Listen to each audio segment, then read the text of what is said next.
Hi, I'm Rob, and in this Gems of War video I'm going to show you a really cool team for dealing with Emperinazar on level 500. Requires no mythic, no legendary, and it makes it an absolute walk in the park. My horde level is on 115, which gives you a nice boost to your stats, but anywhere around level 100 is absolutely fine. It's just nice to start with that potion of enchantment, makes everything just that little bit easier and that little bit quicker. Right, now the cool thing about this team is you don't need High King Irongut, who is considered the king of the delves, but he is a mythic, and you know, if you haven't got him, or if you're a player that doesn't have your stats high enough to make his spell reliable, because his spell does rely on that, you basically need to get his attack with all your boosted stats 90 something basically, ideally above 100 to make it guaranteed, but even then he can't devour indigestible opponents. Anybody that's immune to devour is not going to work with him. You have to use something like Essence of Evil to make them take that away so they can be devoured. But if you don't have him, this is a ideal team. To show the banner quickly, will be +2 brown, +1 red, -1 blue.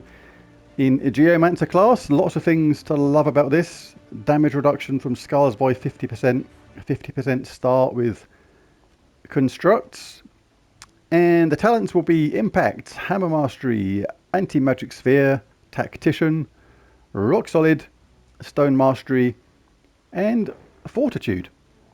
Right, now the idea behind this is really straightforward. We're going to use a weapon like Mang. Mang eliminates all armor from an enemy, then deals damage to them based on your magic, then gains attack equal to armor eliminated. So this is really good for early or newer players of the game that have this weapon, because it basically uses the enemy's own power against them. The stronger they get, the more powerful this makes Mang. If you don't have this weapon, there is a similar weapon which you can use, which will be reasonably effective, which is Earth's Fury. Very good. Eliminates all armor again in a similar kind of way. Gives you a boost to attack, boosted by armor eliminated. So, and it does buff up the allies as well below. So if you did lose the hero, then basically all your allies below will have a similarly buffed attack, which is really cool. But you don't really want to lose someone on one of these delves, because then you get the bonus points for going undefeated without losing a troop at the same time. So all we're going to be doing is charging up Chalcedony, hitting people with Mang. We're going to get a constant barrier because of all the brown we get, because we get that rock solid, gain a barrier when matching brown gems, and just rinse and repeat. And we're going to just go through this relatively straightforward, I think. You do have to watch out for enemies that might have a devour or a summon. That can make it a little bit irritating, of course. If we get brown, we're going to get a barrier, so we don't mind them having that at first. Go on, just take away my barrier. They didn't do it anyway.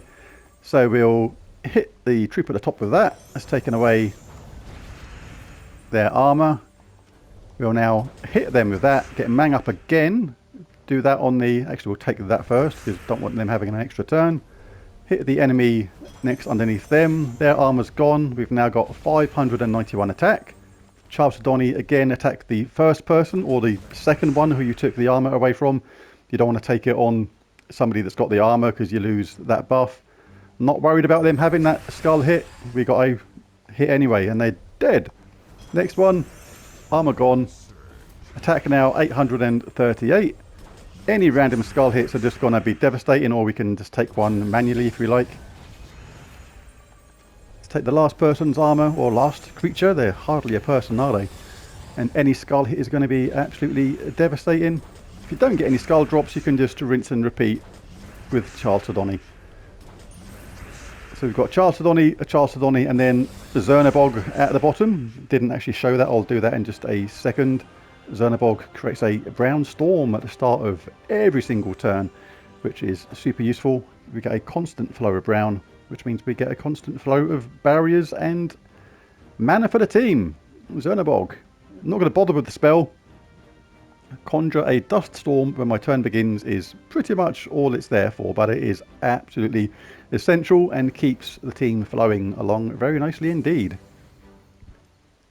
Next level, again, get brown if it's there. And we've got that with a boost. We'll hit it on them. Kibosh. 453 armor already.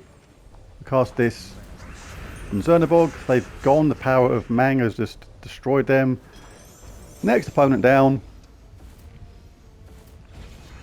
Again, cast it on the opponent you didn't take any armor away from. We can get a barrier back by simply collecting brown.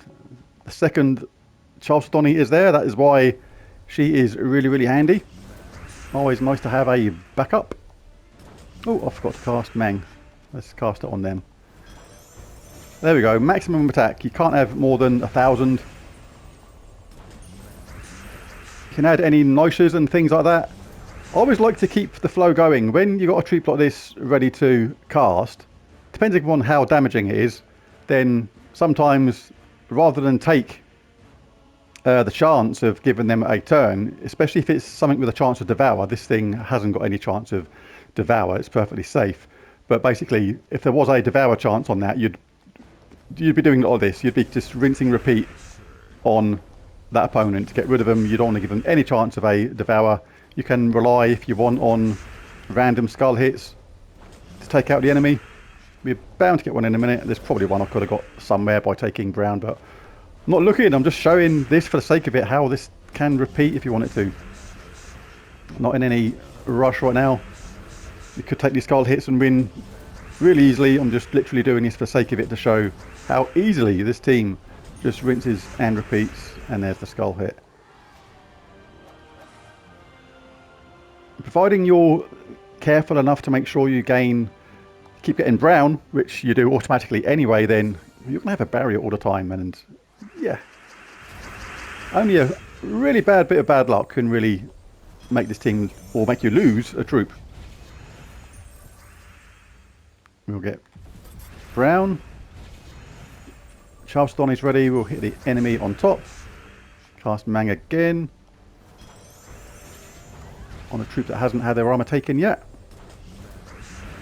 See, oh, let's see those skull hits. We're like working our way through them.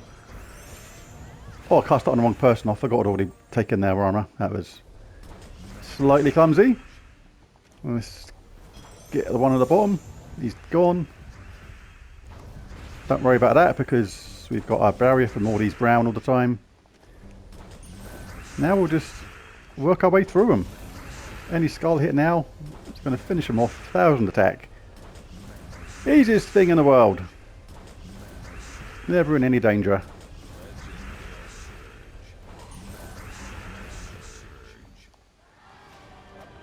On to the next one.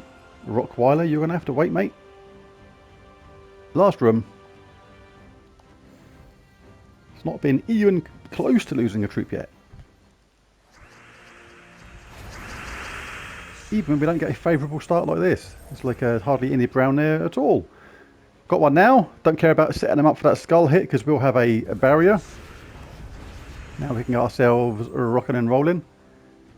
Let's just check the troops for any devours, any summons. It's the bottom troop you have to be careful of here. That does have a summon, so we're going to pick on that first. So now we cast Chalcedony on the bottom troop all the time. There's Mang. Now let's take away their armor. We've got 1,000 attack already. Now, if you want to play it safe, you can just keep on casting Chalcedony on the bottom troop, take away their summoner. Because if we accidentally kill the top troop now, which can happen with a random skull hit, then you don't want that bottom troop causing a summon. There you go, bash bash. They're gone. 1 life. That was a bit unlucky. How'd they get left on 1 life out of all that? Oh, should have cast Mang. Doesn't actually matter. 1 skull hit's going to do it anyway. And there it is.